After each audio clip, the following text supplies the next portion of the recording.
Good morning बच्चों। आज हम कक्षा 10 गणित की क्लास में द्विघात समीकरण के अंतर्गत पढ़ेंगे 3 प्रश्नावली का अध्ययन करेंगे। इससे पहले आपने द्विघात समीकरण के बारे में कि द्विघात समीकरण किसे कहते हैं इसके बारे में विस्तार से समझा और द्विघात समीकरण को गुणनखंड विधि से कैसे हल करते हैं इसके बारे में पढ़ा।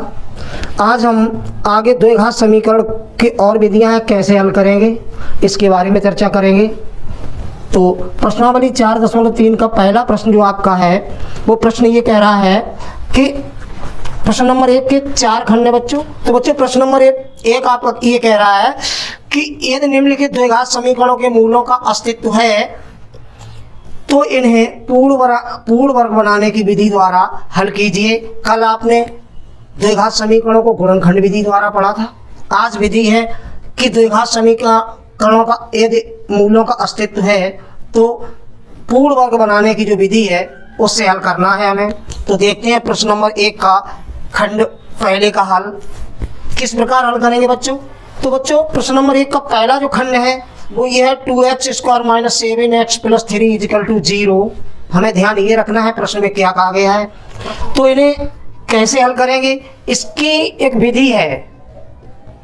गणित को रटा नहीं जा सकता है, केवल उसकी विधि को देखा जा सकता है, समझा जा सकता है। तो इसकी क्या विधि है, जब ये कहा जाए आपसे कि द्विघात समीकरण को पूर्ण वर्ग बनाने की विधि द्वारा हल कीजिए तो देखिए सबसे पहले x² का जो गुणांक है उसका दोनों पक्षों में भाग दे देंगे।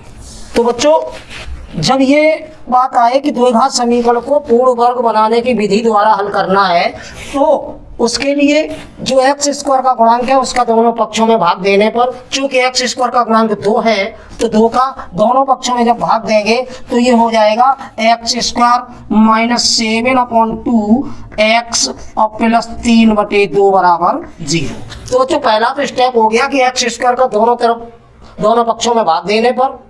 उसके बाद जिस संख्या को जिसको पूर्ण वर्ग बनाना है उसे एक तरफ और बाकी का दूसरी तरफ कर देंगे, या यूं कहिए अचर पद को इधर दूसरी तरफ भेजते हैं तो ये x² - 7x = -3/2 हो जाएगा। आगे के स्टेप में आपको क्या करना है बच्चों कि जो x है, x का जो गुणांक है उसके आधा, ध्यान देने वाली बात है कि आगे के स्टेप में आपको ये करना है कि x का जो गुणांक है उसका आधा यानी कि 7/2 का आधा बच्चों होगा 7/4। x के गुणांक के आधा जो भी होगा उसका वर्ग दोनों पक्षों में जोड़ने पर। एक बार फिर क्लियर कर दें कि पूर्ण वर्ग बनाने के लिए x का जो भी गुणांक होगा उसका आधे, x के गुणांक के आधे का वर्ग दोनों पक्षों में जोड़ने पर। तो हम सीधा लिख देंगे कि दोनों पक्षों में 7/4 का वर्ग को जोड़ने पर। तो बच्चों इस प्रकार ये हो जाएगा x² - 7/2 x + 7/4 का वर्ग बराबर -3/2 और + 7/4 का वर्ग। तो बच्चों इस प्रकार हमने ये देखा कि जो हमारी ये संख्या है ये पूर्ण वर्ग बन गई है। पहली संख्या का वर्ग धन दूसरी संख्या का वर्ग धन दोनों के गुणनफल का दूना। हम इसे इस प्रकार भी लिख सकते हैं x² और अगर गुणा में 2 कर दें तो ये 7/4 हो जाएगा x और + 7/4 का वर्ग यानी कि 7/4 का वर्ग बराबर, आगे इसे हल कर दो बच्चों तो + 7/4 का वर्ग हो जाएगा 7 × 7 = 49/4 = 16। तो हमने ये देखा कि ये हमारा हो गया पहली संख्या का वर्ग धन दूसरी संख्या का वर्ग माइनस दोनों के गुणनफल का दूना, यानी कि ये हमारा x - 7/4x -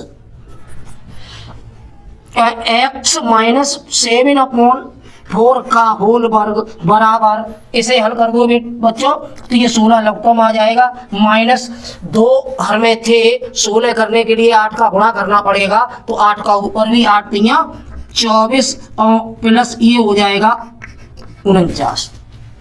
तो इस प्रकार बच्चों आपने देखा कि इधर वाला तो पूर्ण वर्ग संख्या बन गई है x माइनस 7/4 का होल वर्ग बराबर, आगे आपकी संख्या ये प्लस की ये माइनस के, तो 49 में से 24 जाएंगे तो 25/16 शेष रहेंगे। तो हमने देखा कि ये इधर पूर्ण वर्ग बन गया है, तो यहाँ प्लस माइनस विपरीत चिन्ह है, तो 49 में से 24 घटेंगे तो आपके 25/16 आ जाएंगे। यहाँ वर्गमूल लेने पर, जब हम वर्गमूल लेंगे तो x माइनस 7/4 बराबर प्लस माइनस 5/4 आ जाएगा। जब बच्चों किसी भी संख्या का वर्गमूल लेते हैं तो वो प्लस माइनस में होता है। अब यहाँ से हम बारी बारी से पहले पॉजिटिव लेने पर यानी कि धनात्मक लेंगे, तब ये x माइनस 7/4 बराबर 5/4, प्लस माइनस इसकी बात हुई है। यहाँ से दोनों चिन्ह, एक बार हमने प्लस ले लिया, तब यहाँ क्या होगा x बराबर 5/4 और प्लस 7/4। बच्चों ये संख्या इधर गई, माइनस की थी प्लस की हो गई, हर समान है तो जुड़ जाएंगे, तो ये 12/4, 4 3 12। तो इस प्रकार x का एक मान 3 आ गया है। अब हम ऋणात्मक यानी नेगेटिव लेने पर, तो बच्चों आपने देखा जब हमने नेगेटिव लिया है तो ये संख्या ऋणात्मक आई है, इसे पक्षांतर करने पर ये संख्या प्लस की हो गई, ये माइनस की, हर समान है, अर्थात 7 में से 5 जाएंगे तो 2/4, 2 1 2 और 2 दूनी 4। तो हमने इस प्रकार देखा कि इसका मान 1/2 आ गया है। तो अब हम लास्ट में लिख देंगे अतः मूल बराबर 3,1/2। तो इस प्रकार बच्चों आपका ये हल हो गया। तो इस प्रकार आपने बच्चों देखा अतः मूल बराबर 3,1/2। तो आप बच्चों आपने देखा कि किस प्रकार द्विघात समीकरण को वर्गमूल बनाने की विधि द्वारा हम हल करते हैं। तो बच्चों आपने इस प्रकार देखा प्रश्न नंबर 1 का खंड पहला। दूसरा प्रश्न एक्सरसाइज के तौर पर आपके लिए है। तीसरा जो खंड है वो थोड़ा टफ है, उसमें वर्गमूल के अंतर्गत संख्या है, तो उसे हम आपको समझा रहे हैं। तो प्रश्न नंबर पहले का तीसरा खंड आपका बच्चों है 4x² प्लस 4√3x प्लस 3 = 0। ध्यान आपको ये रखना है, प्रश्न आपका कह रहा है कि निम्नलिखित द्विघात समीकरणों के मूलों का यदि अस्तित्व है तो उन्हें पूर्ण वर्ग बनाकर हल कीजिए। तो हम पूर्ण वर्ग बना के इन्हें कैसे हल करेंगे इसी के बारे में चर्चा कर रहे हैं। तो देखते हैं तीसरा खंड इसका। जैसा कि इससे पहले वाले भी खंड में हमने बताया था कि यदि बात आती है पूर्ण वर्ग बनाकर हल कीजिए तो हम x² का जो गुणांक है उसका दोनों पक्षों में भाग दे देंगे। तो वही चीज़ लिखेंगे x² के गुणांक का दोनों पक्षों में भाग देने पर। तो इस प्रकार हम देखते हैं बच्चों कि x² का गुणांक यहाँ 4 है, यानी 4 का दोनों पक्षों में भाग देंगे तो हमें शेष बचेगा x² प्लस √3x और प्लस 3/4 बराबर 0। क्योंकि बच्चों 4 का जब भाग दिया तो ये भी 4 गुणा में थे वो खत्म हो जाएंगे, ये भी कट जाएंगे, यहाँ 3 थे इसलिए बटे में 4 आ गए। तो हम अगले स्टेप इसका क्या होगा, जैसा कि पहले भी बता दिया गया है आपको कि पहले स्टेप में x² के गुणांक का दोनों पक्षों में भाग देंगे, दूसरे स्टेप में x का जो गुणांक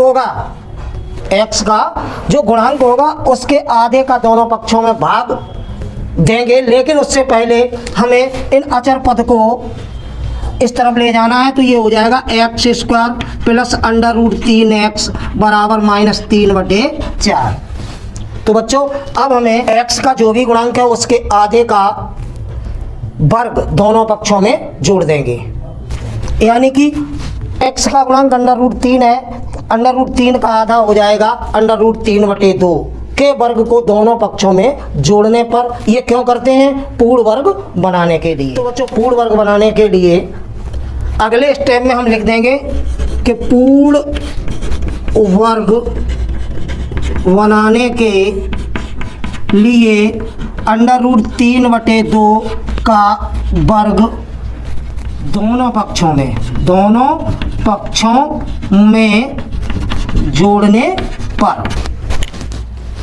तो बच्चों जब दोनों पक्षों में जोड़ेंगे तो ये x² प्लस √3x और प्लस √3/2 का वर्ग बराबर -3/4 और प्लस √3/2 का वर्ग।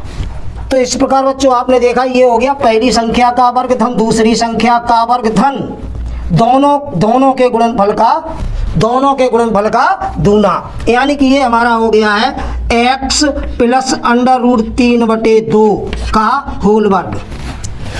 तो इस प्रकार बच्चों आपने देखा कि हमारी पूर्ण वर्ग संख्या बन गई है और ये हमारी पहली संख्या का वर्ग धन दूसरी संख्या का वर्ग धन दोनों के गुणनफल का दूना लिखा हुआ है, यानी कि ये हमारा x प्लस √3/2 का होल वर्ग।